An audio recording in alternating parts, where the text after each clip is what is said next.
Vote আসে vote যায়, ভোটে হার জিত আছে ভাই, কিন্তু অন্তরালে কেবলই যারা খেটে যায়, নীরবে তারা কি বা পায়। লাখ টাকার প্রশ্ন, আর এই প্রশ্নটি অত্যন্ত জটিল।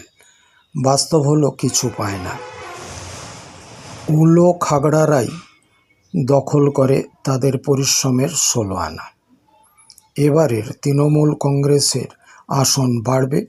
লক্ষ্মীর ভাণ্ডার প্রাক্তন বিচারক অভিজিৎ গাঙ্গুলির মমতাকে নিয়ে কুরুচিকর মন্তব্য, দিলীপ ঘোষের চিরদিনের লাগামহীন মন্তব্য, বিজেপির কুৎসা বিজ্ঞাপন, ধর্মীয় সনাতন বিরোধী হিসেব তুলে ধরা, বিদ্যাসাগরের মূর্তি ভাঙা, আদিবাসীদের পাহাড়ে অবাস্তব, রাম সীতা নিয়ে অবান্তর মন্তব্য, আবাস যোজনার টাকা বন্ধ করে দেয়া, 100 দিনের কাজের টাকা বন্ধ করে দেয়া, হিরণের ক্রমাগত দেব আক্রমণ, মণিপুরের নগ্ন ইস্যু, 272টি আসন বিজেপি পাবে কিনা এখন প্রশ্ন চিহ্নের মুখে।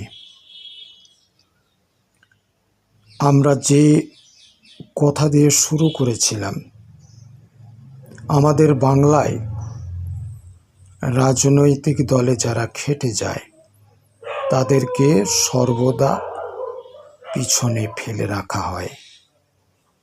এটাই সবচাইতে দুর্ভাগ্যজনক, কষ্টজনক ইতিবৃত্তান্ত। নমস্কার, লাইক করুন, শেয়ার করুন, সাবস্ক্রাইব করতে ভুল করবেন না। ধন্যবাদ।